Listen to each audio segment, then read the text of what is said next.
DreamWorks Animation has enjoyed tremendous success over the years, with franchises like Shrek and How to Train Your Dragon. However, their journey hasn't been without setbacks, encountering several box office failures that nearly jeopardized the studio's future. Films such as 2003's Sinbad, Legend of the Seven Seas, and 2012's Rise of the Guardians stand out as notable examples. Despite receiving positive reviews from critics and fans, Rise of the Guardians, a holiday-themed adventure, struggled to attract a large audience during its theatrical run. Today, we'll take a deep dive into this film's background, analyze why it failed commercially, and share some personal reflections on the project. The origins of Rise of the Guardians trace back to William Joyce, who in 2005 partnered with RealFX to create Ainsworth Amusements, a company aimed at producing CG animated features. One of their planned projects was based on Joyce's original concept called The Guardians of Childhood. Unfortunately, Ainsworth Amusements didn't succeed, and the Guardians film was shelved temporarily.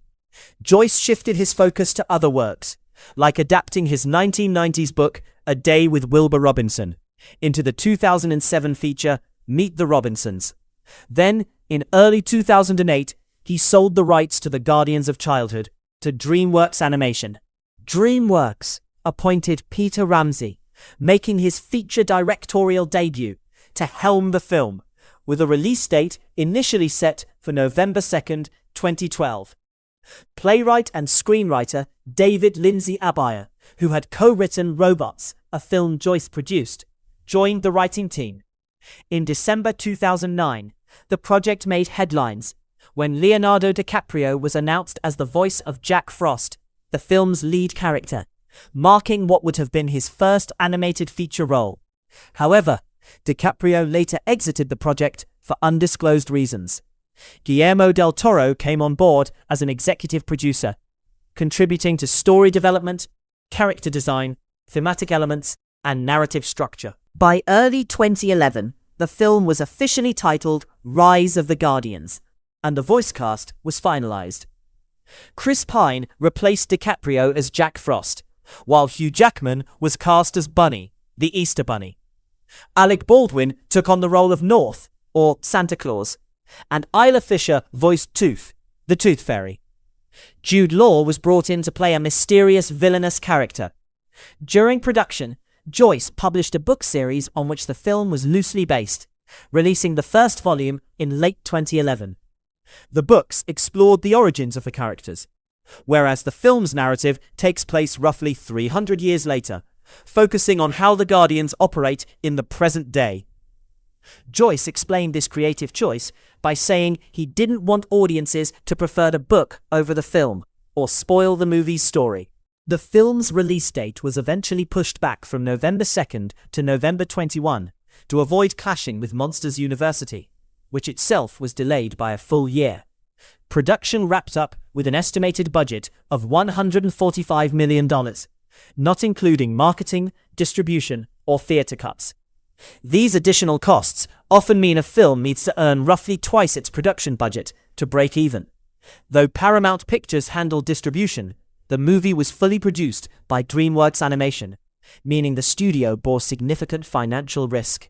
Rise of the Guardians opened to a modest $23 million domestically, ranking fourth at the box office behind the Twilight Saga Breaking Dawn Part 2, Skyfall, and Lincoln.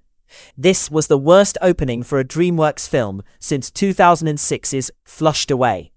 Ultimately, the film grossed $103 million domestically and $203 million internationally, totaling $306 million worldwide.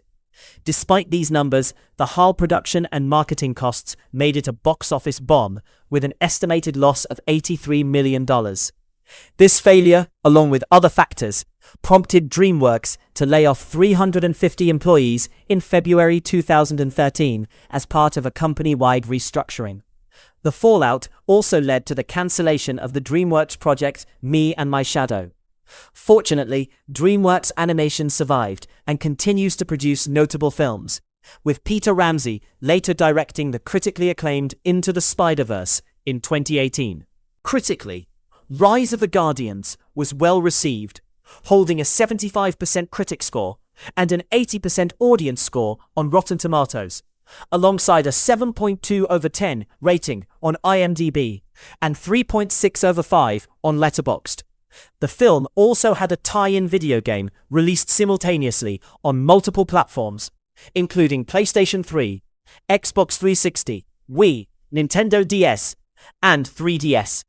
But the game did not fare well critically. Now, examining reasons behind the film's financial failure, it's important to note that grossing over $300 million is impressive. However, due to the high cost of production and marketing, the break-even point was set very high. This financial hurdle was the primary factor in the film's box office disappointment. Nonetheless, other factors contributed. Notably, Rise of the Guardians was an original intellectual property without an existing fan base, unlike DreamWorks' established franchises such as Madagascar or Ice Age. It had to introduce and sell its premise entirely on its own merits.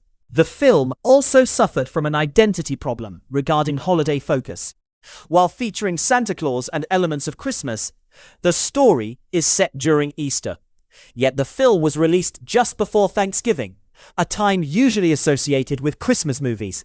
This indecision may have confused potential audiences. A stronger commitment to marketing it as a Christmas film might have helped clarify its appeal. Marketing was the most significant factor in the film's underperformance. Paramount Pictures, responsible for marketing and distribution, has a reputation for struggling to effectively promote family films. Observers point to other Paramount failures like Transformers 1, 2024, and the Smurfs movie, 2025, as examples of poor marketing contributing to box office flops. Paramount's campaign for Rise of the Guardians failed to convey the film's heart, humor, adventurous spirit, and rich world-building. Instead, the promotional materials seemed targeted more toward young children, emphasizing minor elf characters who barely appear in the film, rather than presenting it as a family-friendly adventure. Peter Ramsey, the director, publicly blamed the marketing approach in a 2019 interview with Vulture. He explained that tensions between DreamWorks and Paramount executives, possibly due to personal or business conflicts, negatively affected the film's promotion. Ramsey said the marketing misrepresented the movie's content, frustrating the cast and crew. He added that many viewers who saw the film later on home video were surprised by how different it was from their expectations set by the trailers. Guillermo del Toro, the executive producer, echoed this sentiment on the film's 11th anniversary via Twitter, lamenting how misguided marketing hampered 3 great films over his career, including Rise of the Guardians. He expressed pride in the movie's eventual global gross exceeding $300 million and praised Ramsey's artistic contributions. The fact this was DreamWorks' final film distributed by Paramount, before switching to 20th Century Fox in 2013, further supports the idea of strained relations between the studios, impacting the film's success. Ramsey also pointed to competition from other films as a factor. During the film's release, it faced stiff competition from Skyfall and the Twilight Saga: Breaking Dawn Part 2, both blockbuster franchises with massive, loyal audiences. He remarked that DreamWorks underestimated the market, assuming Rise of the Guardians would be the only family animated film available, failing to recognize that its real competition was PG-13 action movies dominating the box office at the time. Some critics have suggested the film's title may have contributed to its lackluster performance, arguing it was uninspired or too similar to the 2010 film Legend of the Guardians. However, this view is less widely supported, and many believe the title was adequate. Moving on to personal reflections.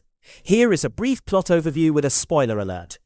Rise of the Guardians centers on the Guardians, a team comprised of mythic and holiday-themed characters, including the Tooth Fairy, Easter Bunny, Sandman, and Santa Claus. Their mission is to protect children's beliefs and dreams. The antagonist, Pitch Black, the Boogeyman, aims to undermine the Guardians by spreading fear and doubt. To stop him, the Guardians recruit the reluctant Jack Frost, who must embrace his role as a protector. I found Rise of the Guardians to be a fantastic film.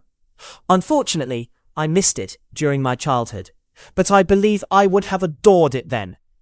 The world building stood out as the film's strongest element.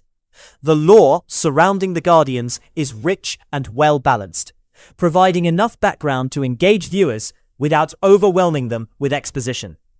Unlike many failed franchise starters that try to dump all their mythology at once, this film's storytelling feels measured and inviting, suggesting a larger universe beyond what is shown.